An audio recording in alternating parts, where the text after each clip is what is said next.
Hello. आज मैं आपको न्यू चैप्टर, चूँकि डाइवर्सिटी खत्म हो गया तो आज ह्यूमन एंड डिजीजेज आपको पढ़ना है, या इसमें है why do you fall ill, आप बीमार क्यों पड़ते हैं। तो इसमें आपको जो ह्यूमन से संबंधित डिजीज है वो उसके बारे में पढ़ना है। कम से कम 20 डिजीज के बारे में पढ़ना है। कुछ जो है आपको कम्युनिकेबल और इन्फेक्शस डिजीज होगा, कुछ जो है नॉन कम्युनिकेबल और आपको जाकर नॉन इन्फेक्शस होगा। तो इसमें सबसे पहले जो डिजीज में सबसे ज़्यादा जो अनक्यूरेबल डिजीज है उसके बारे में मैं बताऊंगा, और वह है एड्स। अब ये जो है इस पर बहुत ज़्यादा क्वेश्चन आता है आपको कि एड्स का जो है स्टैंड फॉर, मतलब ये चारों का जो है अर्थ आपको लिखने आता है कि क्या ये स्टैंड करता है। जैसे ए से हो गया एक्वायर्ड, आई से हो गया इम्यूनो, डी से हो गया डिफिशियंसी और एस से हो गया सिंड्रोम। तो इसका फुल फॉर्म आपको लिखने के लिए परीक्षा में आता है। फिर है कि कोई भी डिजीज है तो उसका कॉजल ऑर्गेनिज्म होता है, मतलब किसके कारण होता है। तो इसका आप जानते हैं कि ये वायरल डिजीज है, यह वायरस से होता है।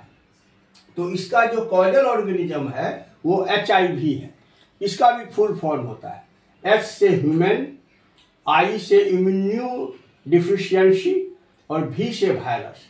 तो ये दोनों जो है परीक्षा में आपको पूछता है। ये दोनों एड्स का फुल फॉर्म आपको पूछेगा, इसका जो है फुल फॉर्म आपको पूछेगा, और HIV का इसका भी फुल फॉर्म और HIV का भी फुल फॉर्म आपको पूछेगा, फुल फॉर्म। तो ये दोनों आपको एकदम याद कर जाना है। उसके बाद कोई भी डिजीज का सिम्टम होता है। जब आप डॉक्टर के पास जाते हैं तो डॉक्टर आपको पूछता है कि क्या माथा में दर्द है, या पेट में दर्द है, या देह में दर्द है। तो सिम्टम्स इसका क्या होता है, यदि आप एड्स से पीड़ित हैं तो लॉस ऑफ एपेटाइट होता है। एपेटाइट मीन्स हुआ कि भूख, खाना आपको आगे में थाली रहेगा लेकिन खाना खाने का इच्छा नहीं होगा, तो आपको लॉस ऑफ एपेटाइट हो जाता है। फिर वेट लॉस होता है, जब आप खाना नहीं खाइएगा तो आपके भार में कमी हो जाती है। फिर लैक ऑफ डिफेंस सिस्टम, मनुष्य के शरीर में जो प्रतिरक्षा तंत्र है जिसके कारण आप कोई भी डिजीज से फाइट करते हैं तो उसकी कमी हो जाती है। और लॉस ऑफ मेमोरी हो जाता है, आप बहुत ज़्यादा कोई भी चीज़ को भूलते हैं, या ताला आप लगा दिए हैं और ताला को, लगा हुआ ताला को पकड़कर खींचते हैं, तो ये भी जो है लॉस ऑफ मेमोरी है। अब इसका प्रिवेंशन है कि बचाव कैसे नहीं हो। तो नो ड्रग्स यूज्ड, कोई भी ड्रग्स आप नहीं खाइए, कोई भी ड्रग्स जो है।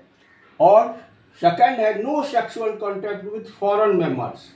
जब भी आप विदेश जाइए या जब भी आप नया शहर जाइए, मेट्रोपॉलिटन सिटी जाइए, जहाँ की डिंजी प्लेस है, जहाँ कंजेस्टेड प्लेस है, वहाँ अपना पार्टनर को छोड़कर दूसरे से कोई कांटेक्ट नहीं होना चाहिए। सबसे बड़ा कारण है कि जब जैसे यहाँ का आदमी सऊदी अरेबिया मुस्लिम कंट्री जाता है तो वहाँ से वह बीमारी उसको गिफ्ट में मिलता है।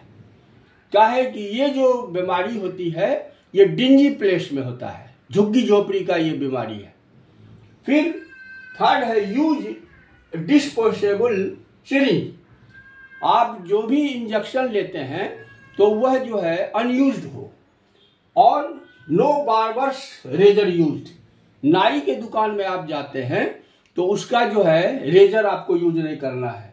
और use separate handkerchief and towels, अपना व्यक्तिगत, घर में भी मान लीजिए 10 आदमी है, 5 आदमी है, तो सबका रुमाल और तौलिया अलग अलग होना चाहिए। कहा है कि प्रिवेंशन जो है, प्रिवेंशन ही मेन चीज है। ये नहीं है कि बीमारी हो जाएगा तब आप बचाव कीजिएगा। और कंट्रोल क्या है, तो no specific drugs for cure, अभी तक इसका कोई निश्चित दवाई नहीं बना है। और कैसे कंट्रोल कीजिएगा, तो नो सेक्सुअल कॉन्टैक्ट, आपका जो पार्टनर है उसी के साथ आपको रहना है। नॉट गिव टू ब्लड, किसी को डोनेट भी ब्लड नहीं करना है आपको। कहा है कि जिसको आप डोनेट कर रहे हैं यदि उसको वह एड्स से पीड़ित है तो आपको भी हो जाएगा, ब्लड ट्रांसफ्यूजन में भी हो जाएगा।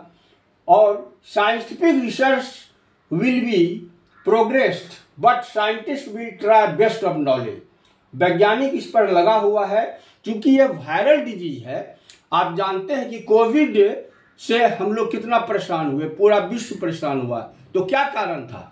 उसका कारण था कि वह वायरल डिजीज था।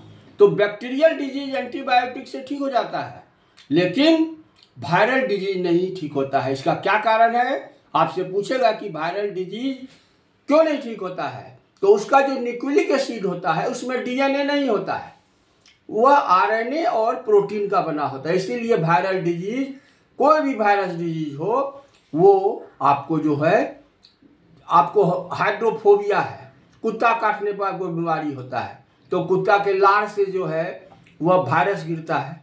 तो इसलिए यह बहुत ही डेंजरस डिजीज है, जिसको एक बार हो गया वह जो है डॉक्टर इसको, चूंकि इसकी अचूक दवाई नहीं है, इसकी रामबाण दवाई नहीं है, इसीलिए आप एड्स से सुरक्षित उसी समय रहिएगा जब आप गुड हाइजीन होना चाहिए आपका। दूसरे कोई भी अनजान व्यक्ति से आपका जो है कोई संपर्क नहीं होना चाहिए। तो आज मैं एड्स का, कोई भी डिजीज का देखिए बताने का तरीका है कि फर्स्ट ऑफ ऑल उसका जो है फुल फॉर्म हम जानते हैं, फिर कॉजल ऑर्गेनिज्म जानते हैं, जैसे बैक्टीरियल है या फंगल है या और भी है। फिर उसका सिम्टम जानते हैं, लक्षण जानते हैं, जैसे डॉक्टर यहाँ गए आप तो उसका लक्षण होता है, लक्षण के बाद प्रिवेंशन होता है, बचाव, और अंत में कंट्रोल होता है। इसी हेडिंग से कोई भी डिजीज को लिखा जाता है और पढ़ा जाता है। और ऐसा यदि आप लिख दीजिएगा होगा पॉइंट वाइज तो 5 नंबर के क्वेश्चन में आपको 6 नंबर मिलेगा। कहने का अर्थ हुआ कि आपको कहीं नंबर नहीं कटेगा। तो आज मैं एक डिजीज आपको बता दिया, कल कैंसर के बारे में बताऊंगा, पहले अनक्यूरेबल डिजीज बताऊंगा, तब बताऊंगा मलेरिया या ट्यूबरकुलोसिस या हिपेटाइटिस या whooping cough, so many disease, जितना मनुष्य में कम से कम 20 डिजीज के बारे में बताऊंगा। तो थैंक यू, आज का क्लास ओवर हुआ।